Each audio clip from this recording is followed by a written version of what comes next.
Take exam के लिए कुछ इम्पोर्टेंट क्वेश्चंस। तो असेसमेंट नंबर 6 है हमारा टेक एग्ज़ाम के लिए। टेक एग्ज़ाम जो कि एसएससी के लिए होता है, जिससे हम टेक एग्ज़ाम की CSC common service centre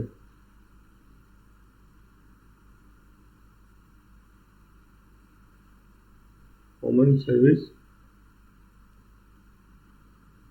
centre, जिससे कि हम केंद्र स्तर तक की जो भी सुविधाएं होती हैं, स्कीम्स निकलती हैं नई नई सरकार द्वारा, वो सारी सुविधाएं सीएससी के माध्यम से वेंडर के द्वारा आम लोगों तक पहुंचाई जा सकती हैं।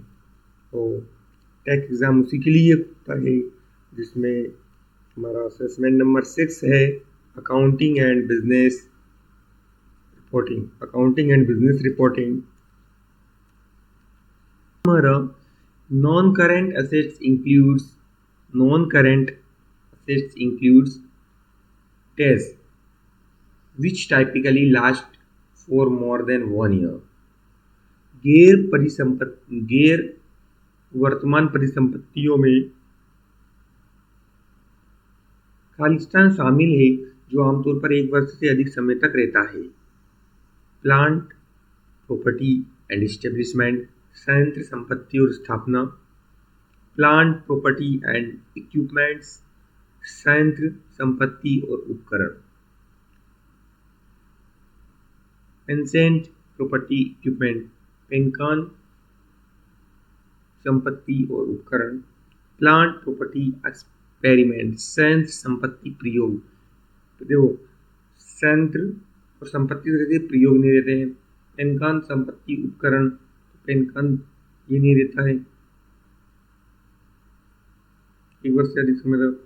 संयंत्र संपत्ति और उपकरण, संयंत्र जो होते हैं प्लांट, प्रॉपर्टी और इक्विपमेंट्स, ये गैर वर्तमान परिसंपत्तियों में संयंत्र संपत्ति और उपकरण शामिल है जो आमतौर पर 1 वर्ष से अधिक समय तक रहता है।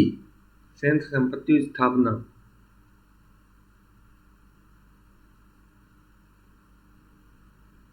ये नहीं रहता है।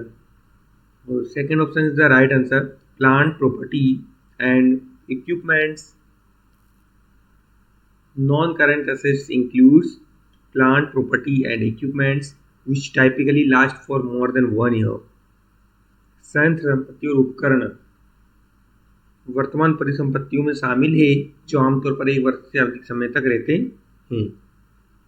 क्वेश्चन 7 थे, what are the common types of current assets? What are the common type of current assets? वर्तमान संपत्ति के सामान्य प्रकार क्या हैं? Cash inventories, deliverables, long-term loans and advance. Case inventory, deliverable, long-term loans, advance, या tangible assets, intangible assets and non-current investment. Case inventories, intangible assets, non-current investment. नगद इन्वेंट्री, अमूर्त संपत्ति, गैर वर्तमान निवेश।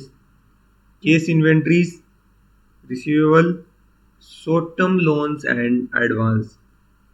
नगद इन्वेंट्री, प्राप्य, अल्पकालिक ऋण और अग्रिम।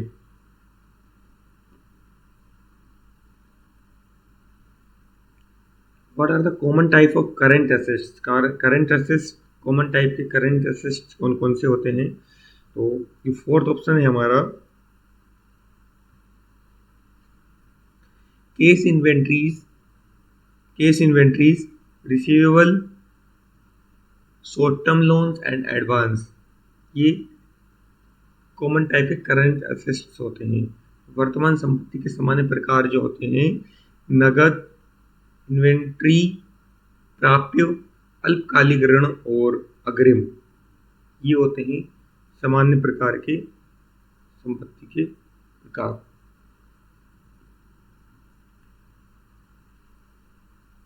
क्वेश्चन 10 थे हमारा,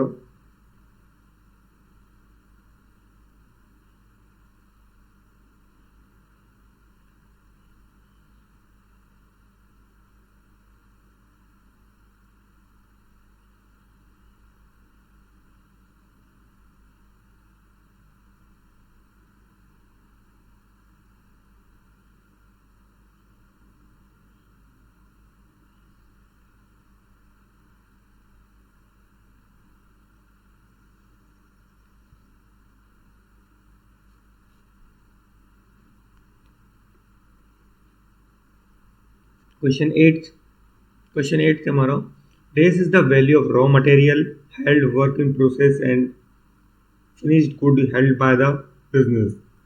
खालिस्तान कच्चे माल का मूल्य है जो प्रक्रिया में है और व्यवसाय द्वारा आयोजित अच्छा है।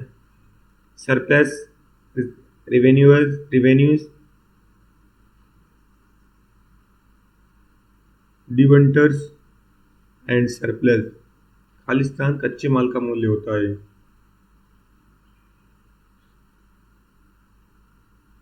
राजस्व revenue is the value of raw material. Revenue जो होती है is the value of raw material held work in process and finished good held by the business. राजस्व कच्चे माल का मूल्य है। राजस्व कच्चे माल का मूल्य है जो कार्य प्रक्रिया में है और व्यवसाय द्वारा आयोजित अच्छा है। 9th, एनी इनकम और profit not paid out to share holder is called. Any income of कोई भी आवक या फिर लाभ और not paid out to share holder is called retained earning, revenue earning, debentures surplus. retained earning any income or profit or not paid out to shareholder is called retained earning।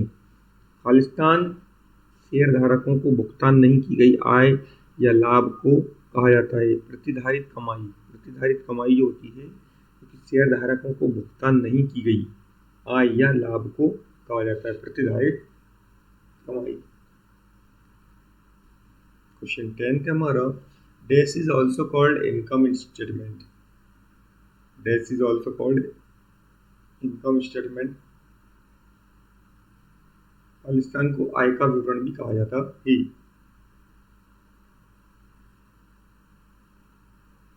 Statement of cash flow नगद आमद विवरण। Profit and loss statement लाभ और हानि विवरण। Balance sheet और general journal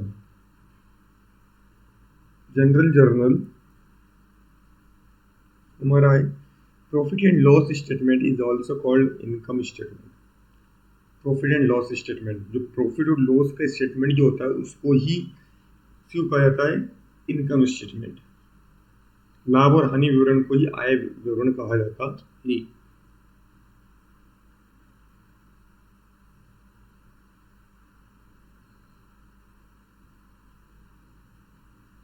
हमारे 10 questions complete हुए। असेसमेंट